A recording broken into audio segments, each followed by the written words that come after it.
हर साल वही कहानी वही शोर क्यों, हर बार भरोसे पर ही चोट क्यों, सिस्टम इतना मजबूत है तो लीक हुआ क्यों, और यदि लीक हुआ तो इसका जिम्मेदार कोई और क्यों। ना मैं लेफ्ट से ना मैं राइट से सवाल करता हूं हर पावर और मैं। तो नमस्कार, मैं सत्यम बिहार से। एक सवाल जो हर स्टूडेंट और पेरेंट्स को पूछना चाहिए, यदि बैंक से पैसा चोरी हो जाए तो क्या बैंक बोल सकता है कि चोरी मेरे सिस्टम ने नहीं चोरों ने की है। एयरपोर्ट पे सिक्योरिटी फेल हो जाए तो क्या एयरपोर्ट मैनेजमेंट बोल सकती है कि गलती मेरी नहीं स्मगलर की है। नहीं ना। तब फिर जब नीट का पेपर लीक होता है, एग्जाम कंडक्ट एनटीए करवाती है, पूरा प्रोसेस एनटीए देखती है, फी एनटीए लेती है, सिक्योरिटी एनटीए का होता है, लॉजिस्टिक एनटीए का होता है, तो फिर पेपर लीक का जिम्मेदारी दूसरे का होता है। तो कैसे कहा जा सकता है पेपर लीक एनटीए के सिस्टम से नहीं हुआ है। ये मैं नहीं, एनटीए के डीजी यानी director of general Abhishek Singh कहते हैं। तो चलिए इन महोदय का बात मान भी लिया जाए तो एग्जाम कैंसिल क्यों हुआ। और धर्मेंद्र प्रधान जी, माननीय शिक्षा मंत्री का बयान आपको याद होगा, जो उन्होंने कहा था सिस्टम में गड़बड़ी है इसीलिए हम एग्जाम कैंसिल कर रहे हैं और इनकी जांच हम सीबीआई को सौंप रहे हैं और दोबारा से एग्जाम कराई जाए। सच तो कोई एक ही हो सकता है ना, या तो प्रधान जी या डीजी साहब। चलिए यदि एक मिनट के लिए डीजी साहब का बात मान भी ले, जो पेपर एनटीए के सिस्टम से लीक नहीं हुआ है इसकी जांच सीबीआई कर रही है, तो चलिए सीबीआई की जांच करने दीजिए, तभी दोषी का पता लगाया जाएगा।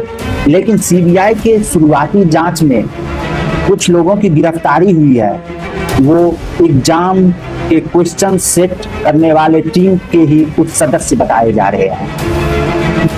फिर भी एनटीए की कोई अकाउंटेबिलिटी नहीं। जब कोई ऑर्गेनाइजेशन किसी प्रोसेस को कंडक्ट करती है तो उस प्रोसेस का सफलता और असफलता दोनों का रिस्पॉन्सिबिलिटी उसी ऑर्गेनाइजेशन का होता है।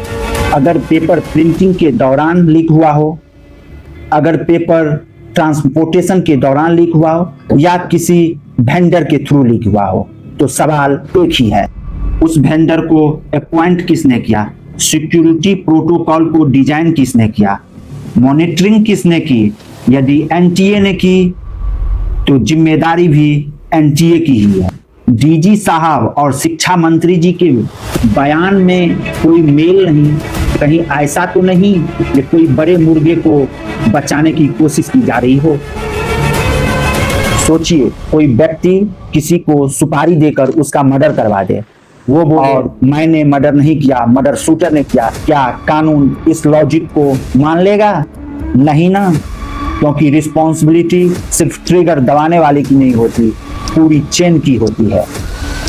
इसी तरह कहीं एग्जाम सिस्टम में बीच हुई तो अकाउंटेबिलिटी भी पूरी चेन की होनी चाहिए।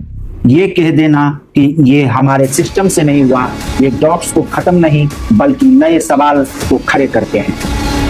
2024 में भी नीट का पेपर लीक हुआ था, वो भी जांच सीबीआई को दी गई थी।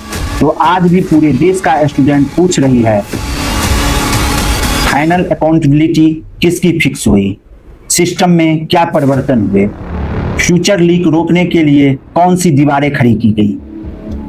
अगर हर साल जांच ही चलता रहे, स्टूडेंट का ट्रस्ट ही टूटता रहे, तो प्रॉब्लम सिर्फ लीक का नहीं गवर्नेंस की बन जाती। तो सरकार से एक ही सवाल, यदि सिस्टम जिम्मेदार नहीं तो आखिर कौन है? क्या एग्जाम प्रोसेस में शामिल हर एजेंसी की जिम्मेदारी पब्लिकली डिफाइन की जाएगी? क्या पेपर हैंडलिंग चेन को कंप्लीटली ट्रांसपेरेंट बनाया जाएगा, या हर साल स्टूडेंट ही मेंटल प्रेशर झेले सिस्टम फेल के कारण? देश के लाखों स्टूडेंट सिर्फ एक ही चीज मांग रही है, बहाने नहीं, ट्रांसपेरेंसी, स्टेटमेंट्स नहीं, अकाउंटेबिलिटी, और इन्वेस्टिगेशन नहीं, ऐसा सिस्टम जहां पेपर लीक का कोई सवाल ही ना उठ पाए। सच अगर कमजोर है तो छुपाया क्यों जा रहा है, अगर मजबूत है तो बताया क्यों नहीं जा रहा। जनता सिर्फ एक ही जवाब मांग रहा है, आखिर जिम्मेदार कौन और बचाया किसे जा रहा है।